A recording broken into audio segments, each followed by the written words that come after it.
So someone wants to read verses 10 and 11. We'll do that and we'll show the short video. And the fifth angel poured out his vial upon the seat of the beast, and his kingdom was full of darkness, and they gnawed their tongues for pain, and blasphemed the God of heaven because of their pains and their sores, and repented not of their deeds. We keep seeing that same theme over and over, don't we?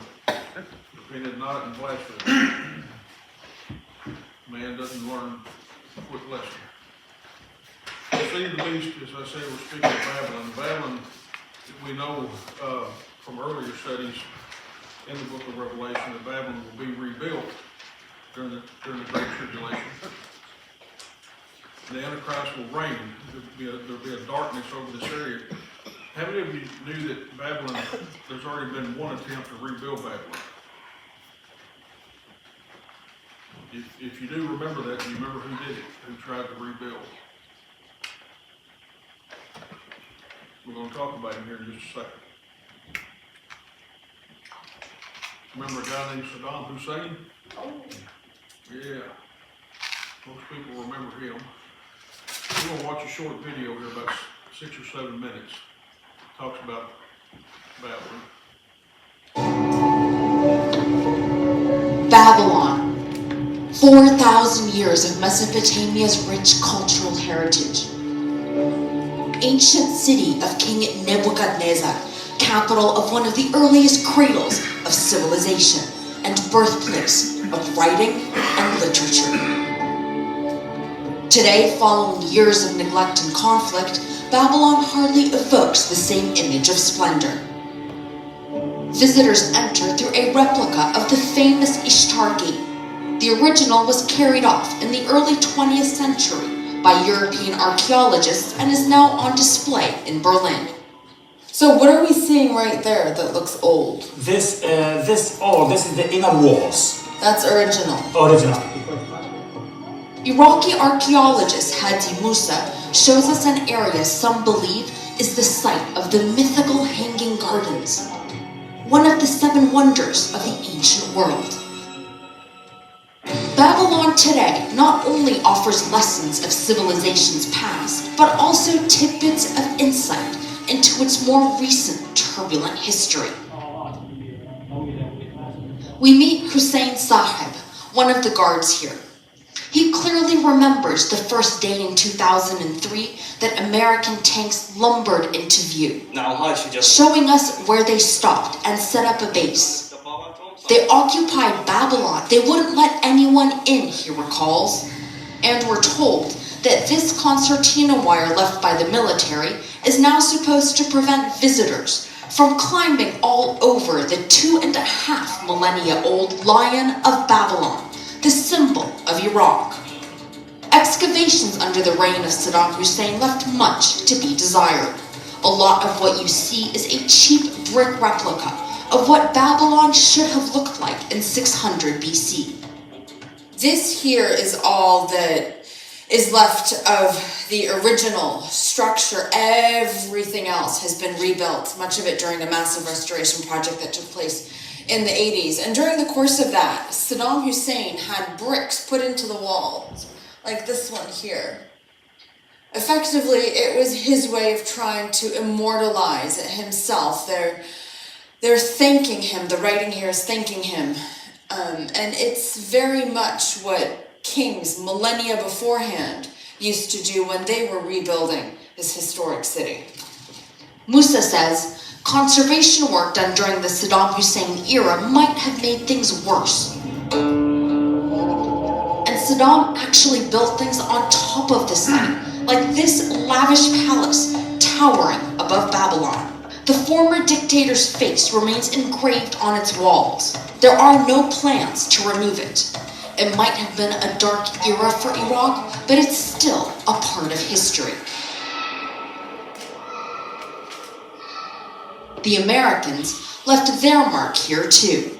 This is one of the palaces that the US military moved into immediately when they entered this area, and clearly they did a bit of their own modifications to the design, and this is one of the things that they set up, a basketball hoop that is still here. Okay. The views from the palace are spectacular. The ruins actually extend as far as the eye can see. Under the palm groves and small villages are ancient temples, buried historical treasures, but also on the horizon, development that may threaten those treasures, like local residents encroaching on the ruins, or an oil pipeline running underground, close to that mound in the distance. The oil pipeline cuts through the eastern part of the city, Hussein al-Ammari explains. It goes through the outer wall of Babylon. Babylon is hardly ready for visitors, but there are a handful here, scrambling through the unprotected, fragile ruins and the palace.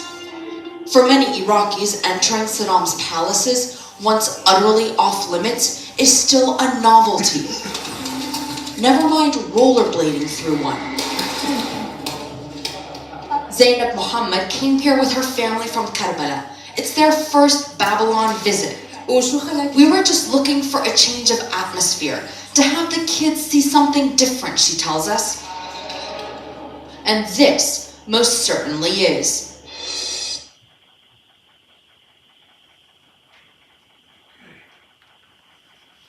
Just a little bit about Babylon, and that video was current, a couple of years old. Any questions or any thoughts or concerns about? I like history. I like stuff that has to do with historical stuff. Some people don't. That's not their cup of tea. But it's fascinating to me to see where Saddam Hussein had attempted to rebuild parts of a city that's it's eventually going to be inhabited by the Antichrist.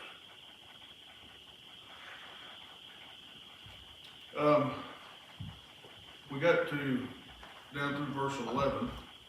As I said, verses 10 and 11 are talking about two things. One is Babylon, and one is how man continues to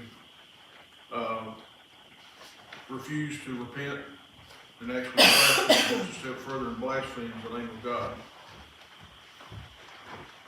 Verse 12 gets into the sixth bowl that's poured out. And if someone would read verse 12, I've got a short clip on this too with the river Euphrates. And the sixth angel poured out his vial upon the great river Euphrates, and the water thereof was dried up, that the way of the kings of the east might be prepared. Okay.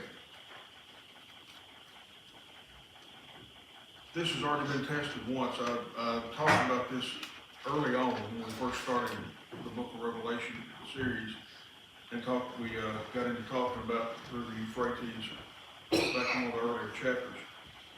But there's been an attempt once to dry it up with the dams that are built there now, and they know that there is the capability of now drying that up. Whereas before that would have happened, there was a lot of wonder around how God could possibly, or how man could possibly cause this to happen. Well, it's in place now. We're pushing a button, basically, and take care of that. But the river Euphrates opening up opportunities for the kings of the east. Who's that? Who's the kings of the east? As we look at it now, that would be China to invade Israel. And there's speculation, but to me, there's not much doubt in my mind that China will have some part in the Battle of Armageddon. I believe that they're strong enough, powerful enough nation, and they've got enough stronghold on us even today in other parts of the world that they will have part in the Battle of Armageddon. We're going to look at the river Euphrates right quickly.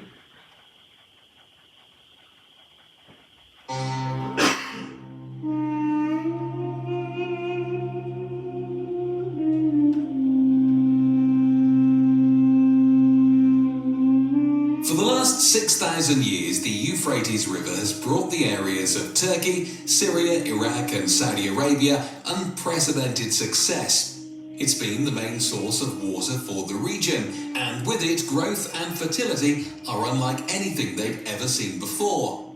However, things in the river are changing, and with it, questions are popping up all over.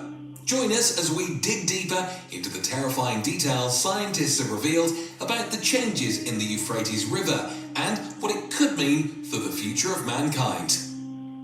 The Euphrates banks have been the home to several civilizations in the past, one of the main ones being the Mesopotamian Empire. The empire was right in the middle of the Tigris and Euphrates rivers, in an area that's called the Fertile Crescent. That's because the area reaped the best of the river, and with it thrived in the era too.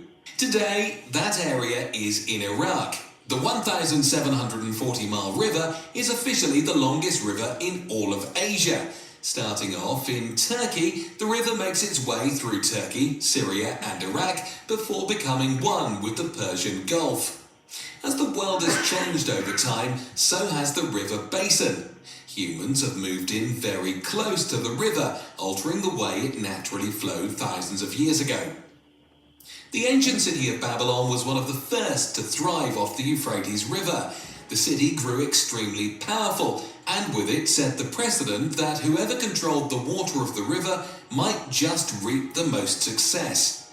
After the Treaty of Lausanne, the water of the river had to be sectioned off. The use of the water overall had to be controlled, and decisions had to be made about it. This was important because one region couldn't just harness all the water for itself, leaving the other areas dry in the process. So the use had to be rationed off, and that's something the nations had to discuss and figure out together. In 1946, Turkey and Iraq came to an agreement. According to it, if Turkey was going to make any changes to the river, they had to get the okay from Iraq first. Iraq was also permitted to build dams on the river within the territory of Turkey so it could control how much water flowed into Turkey overall. But when have humans ever been okay with decisions that might profit other people when they can have it all to themselves? Within the next 2 decades, Turkey, Syria and Iraq began building their own dams, trying to harness as much water for themselves as possible. As each dam was built, more hydroelectricity was being produced in the subsequent regions, making it easier for them to grow their economy. But you see, when there's one river and several dams on top of it, whoever is at the very end of that river is just going to get the leftovers, the water that overflows from the dams or is let out after it helps create electricity. That's nowhere near the full glory of the river, so naturally, Iraq wasn't happy about it all. The water flowing into Iraq's dams went from being a steady 15.3 cubic kilometers in 1973 to 9.4 cubic kilometers in 1975, enough to cause major concern. Things got so bad that Iraq even threatened to bomb Syria's Tabqa Dam. But the crisis was averted when Saudi Arabia and the Soviet Union intervened and helped the two countries come to an agreement. However, this was just the start. Problems with controlling the river's waters just grew exponentially from there. Year after year, someone or the other wanted more of the water, and with it, they forgot that it's a natural resource, one that didn't just need to be controlled, but taken care of too. What happens when you have such a great resource and all you do is try to take from it? Things eventually take a turn for the worst, and that's what happened to the Euphrates River too. This is a river that was so massive that you could easily see it from space. What do you see now? Well, mere remnants of what used to be a free-flowing river bringing life and fertility to the world. The image is downright terrifying. To see the river that was doing just fine get to the point that it doesn't even look like there was ever any water there is something extremely concerning. Today there's nothing but drought, crops have withered away, there's no signs of any trees, and people have to travel miles just so they can get a few bottles of drinking water. 9 million Syrians live right next to the Euphrates River, and their lives are now at stake. If they can't figure out a reliable alternative to the river, the population might get wiped out as a whole. But turns out this terrifying change wasn't as unexpected as we think it was. There was word about it centuries ago. Normally we just talk about the facts here, things we can see and verify right now, so the information is usually not that old. But for this video, we're going to take a major step back in time, all the way back to the book of Revelation and the Bible. In chapter 16 of the book of Revelation, there's a passage that says, "The sixth angel poured out his bowl on the great river, the Euphrates, and its water was dried up, so that the way would be prepared for the kings from the east."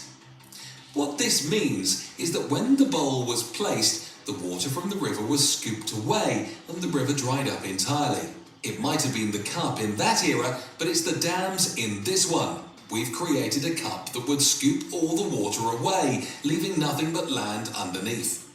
In Revelation chapter 9 verse 14, it is said to the sixth angel who had the trumpet, "Release the four angels who are bound at the great river Euphrates." If that is to happen, the river needs to not be there. The prophecy states that the angels would be released from underneath the riverbed, and right now it looks like it's in perfect condition to let that happen. With all of that, people are convinced that the river drying up is the start of the chain of events that would eventually lead to Christ's second coming. The Garden of Eden is said to be in the same area as the Euphrates River, so it would make even more sense for Christ to conquer his enemies and establish his heavenly kingdom in this particular area. Joseph Cabaletta, pastor of the Watchman Ministries, conducted the Watchers Conference recently, and he too believes that this is it. He warned Ugandans to be on the lookout for the end of the world, saying that the river drying up is just the beginning. In Revelation 9 and Ezekiel 38, it's mentioned that there will be a great conflict as the Euphrates River slowly dies out. Right now, that might just come true too. All of the countries that contributed to the problem may go to war with one another. That's because the countries are all working in their own self-interest, and unless the river is restored to its old glory, the areas surrounding the rivers will plummet into loss. Whenever something like this happens in the world, it takes us way too long to do anything about it. Seeing some of the most terrifying prophecies come true is enough to wake most people up. But even then, there's very little we can do about it. Climate change has amplified the way the Euphrates River dried up, and while opening up the dams might make the situation a little better, it won't reverse the effects overall. The question that remains now is that which other prophecies might be coming true too, and what do these massive changes mean for the fate of the world as a whole? Well, we might just have to wait a little longer to find out, but from the looks of it, things are simply taking a turn from bad to worse, and the way things are progressing is nothing short of absolutely terrifying. And on that note, we'll wrap up today's video. What do you think about all these sudden, crazy changes happening in the Euphrates River? Let us know in the comments below. If you like this video, please give it a thumbs up and subscribe to our channel for more videos just like this. We'll see you in the next one. End on a happy note. With that being said, we'll conclude our video.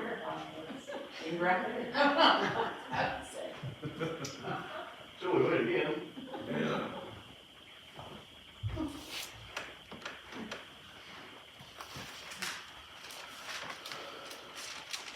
What do you think? Any thoughts? Pastor, have any thoughts? Got a steak, Okay. better buckle up, buttercup. Yeah. I mean, I've heard that my entire life, you know, oh, we're near the end, we're near the end. I believe we're closer now than we've ever been. I mean, it's getting to,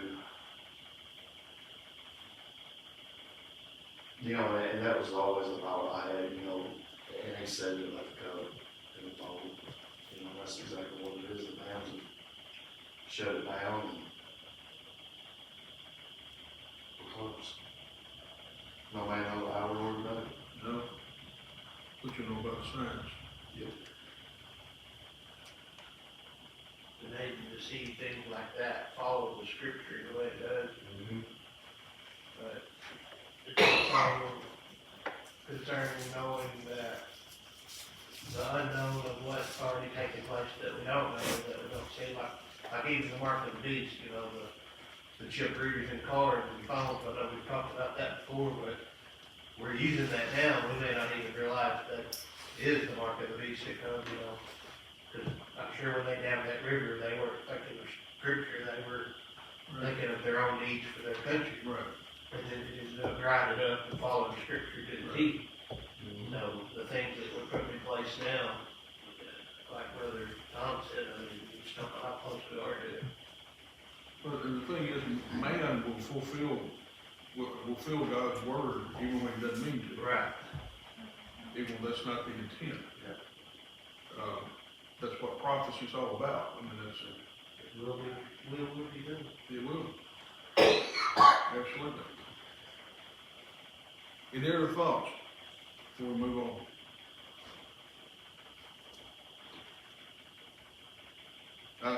I couldn't help but get my little sarcastic look, the mic look, when he said, you know, it was enough to wake everybody up. Sorry. I mean, we have to agree to disagree on that one. Yeah, that statement made me think about, you know, the night we talked about, even the angel would come and say, Minister, yeah. come on, you know, let's do this. People will, and we talk about how would somebody ignore that. But, I mean, we're already, as a people, ignoring the signs that are. I think you can show that video to one of these mega churches that's full of Christians, and a lot of them will be like, well, we still got all this other stuff to go through, you know that? Oh, yeah, that come up with 1,000 reasons, man.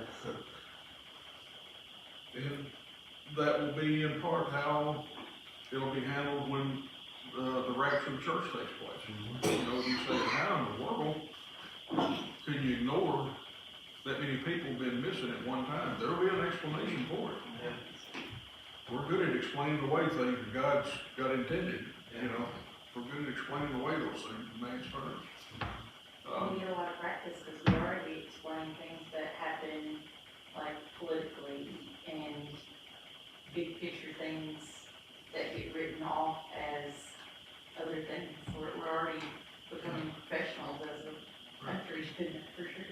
Right. Like hiding the big agenda, I guess is what I'm trying to say. Like big things get covered up by distractions. Accepting and ignoring. Making everything more because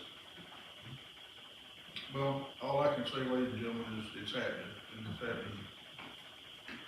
In some ways, it's subtle, in some ways, it's right in your face, but it's happening before our eyes. You know, even today, the changes that are going on politically, around the world. I'm not getting into politics in our nation, but I'm talking around the world. Just all of it. I mean, all of it coming to a head. I can't stand here and say that it'll take until tomorrow to fulfill it, or it's gonna take another 10 years. I can't say that, but all I can say is, you know, by the signs of times, and the signs of times are pointing to the fact that it's happening. And then we need to wake up. We need to be more concerned about the people that we know personally that aren't ready. And they've never heard this before. You know? talking about the king of the east and China, you know, they had the balloon over here and everybody followed that. And, you know, you don't know how close they are to starting something. Right. All the stuff they got going on with military and, you know, trade and all. They pretty much control the stock market now. Well, they own so much of us, Right. just the almighty dollar, you know. There's a lot of land that belongs to. All they have to say is time to cash in. You couldn't do it. You don't have enough to back it up. But anyway. Okay, if someone would read 13 through 16. And I saw 3 unclean spirits like frogs come out of the mouth of the dragon, and out of the mouth of the beast, and out of the mouth of the false prophet. For they are the spirits of devils, working miracles, which go forth unto the kings of the earth, of the whole world, to gather them to the battle of that great day of God Almighty. Behold, I come as a thief. Blessed is he that watcheth and keepeth his garments, lest he walk naked, and they see his shame. And he gathered them together into a place called, in the Hebrew tongue, Armageddon. Thank you. In verse 13, not only talks about like frogs, which represents or symbolic of the unclean. We also get introduced to, I think for the first time, that this is actually put together, but what's called the Tribulation Trinity. We know that Satan was kicked out of heaven for one purpose and one purpose only, that he wanted to be like God. He wanted to be God. And he has gone as far as trying to mimic the Father, Son, and the Holy Spirit by having his own Trinity.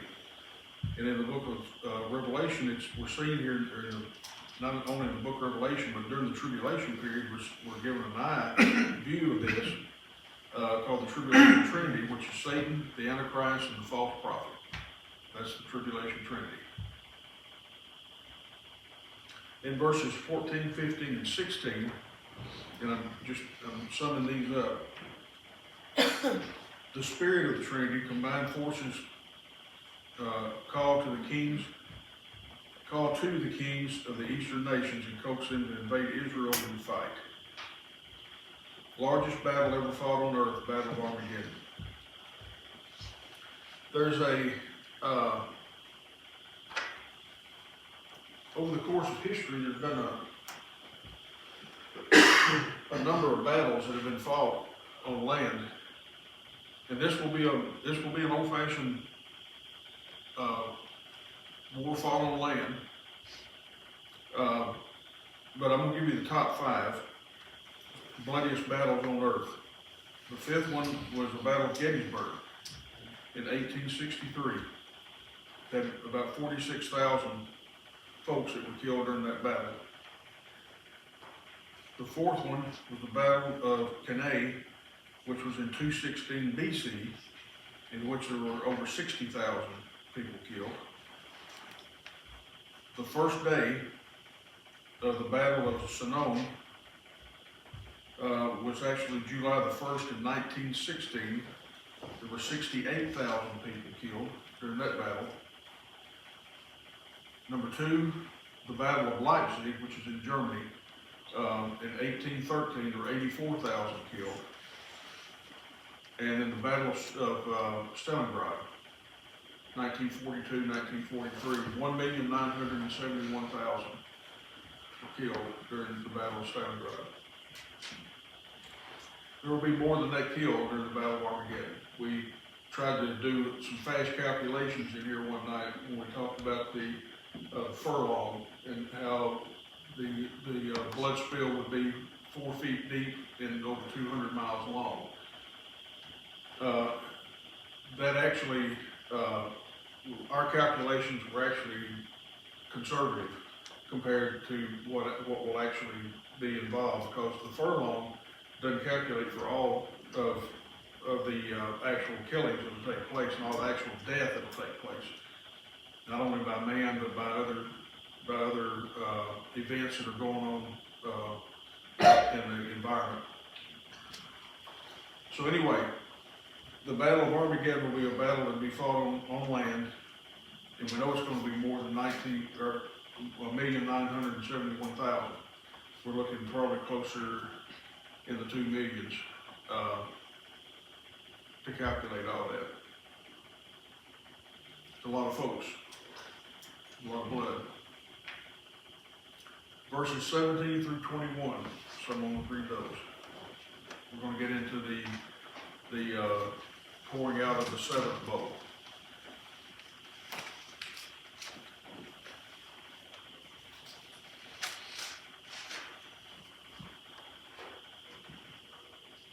And the 7th angel poured out his vial into the air, and there came a great voice out of the temple of heaven from the throne, saying, "It is done." And there were voices and thunders and lightnings, and there was a great earthquake, such as was not since men were upon the earth. So mighty an earthquake, and so great. And the great city was divided into 3 parts. And the cities of the nations fell, and great Babylon came in remembrance before God, to give unto her the cup of the wine of the fierceness of his wrath. And every island fled away, and the mountains were not found. And there fell upon man a great hail out of heaven, every stone about the weight of a talent. And men blasphemed God because of the plague of the hail, for the plague thereof was exceedingly great.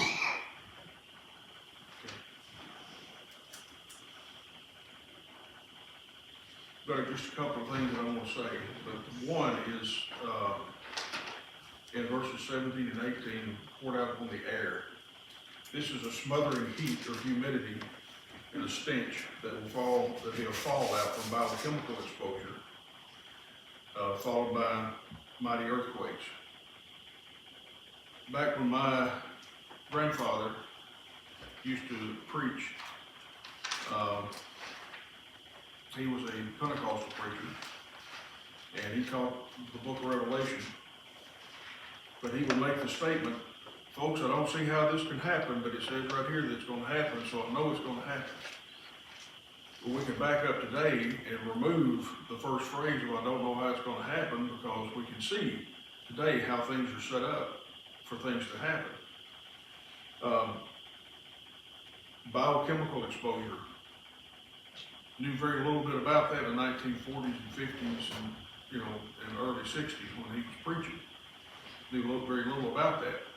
But today, we toss that word around like it's just yesterday's news. We talk about biochemical stuff. Everything has something to do with biochemical stuff, on TV. But biochemical exposure followed by mighty earthquakes. Islands, mountains, cities, and towns will no longer stand at this point. And then it says, we think we've had trouble in the past locally with hail, and I think they're saying we could get some of that tonight. I don't know, but I don't think we're gonna get anything the size of a talent. The size of a talent is 75 pounds. Can you imagine hail the size of 75 pounds? Well, it wouldn't be much left at all. No, total destruction. But hail the size of a talent, 75 pounds, each begin to fall, bringing mass destruction to everything that they touch.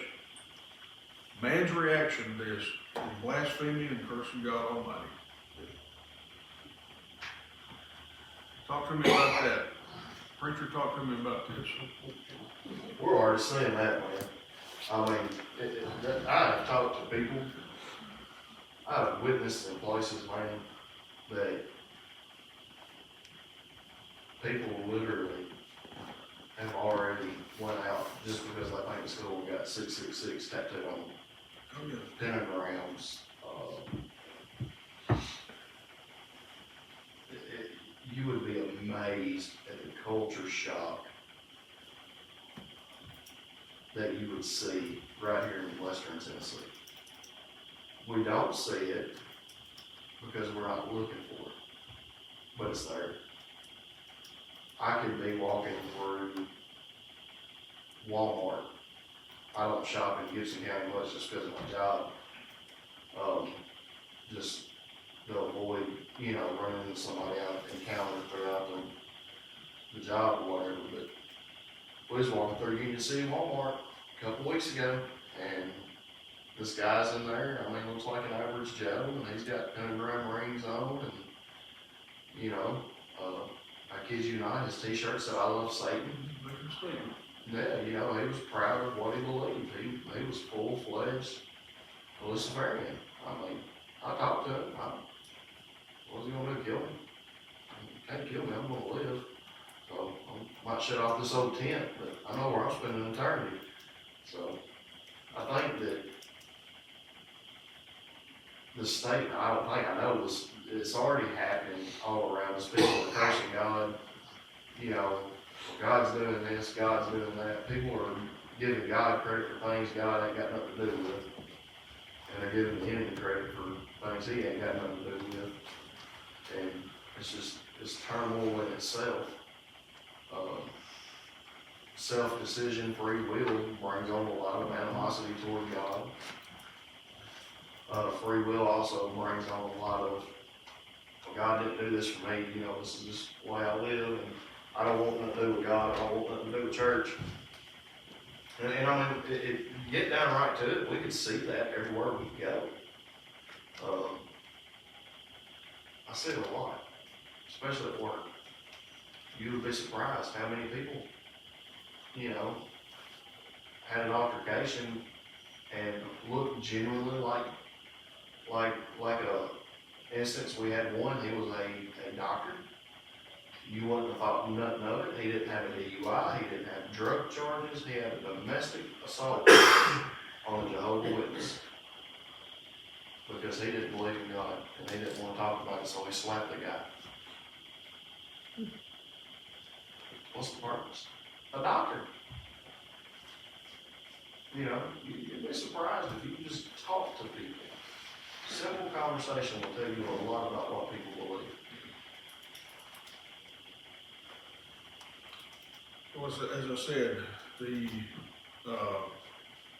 the amount of push forwardness that we've seen in terms of things being set up for other things to happen and for things being fulfilled in the last 40 years has been pretty high.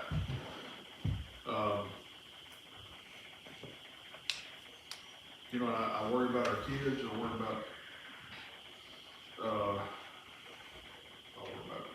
several things when it comes to people being ready, but our children, you know, not everybody's blessed with having Wednesday night Bible study with kids like we're trying to do here. A lot of, and I'm not putting this down, I'm not putting it down, there's a place, time and place for everything. But a lot of Wednesday night, services for children has gone to more recreational, you know, type stuff, playing ball and basketball and different activities, you know, with them. And I do believe there's a time and place for a craft, you know, like even here, I think they do a little craft they do some type of little craft with the lesson, but it's with the lesson to promote what they've been studying that night. And not everybody's doing that. And I worry about what message that we're sending as adults, that we're sending to our kids, you know, by not reinforcing some of the things we need to be reinforcing with them and seeing it in us as much as anything else. But, yeah. I'll tell you what I want to do. I want to pause for tonight because I don't want to start into chapter 17 with only about 3 or 4 minutes left.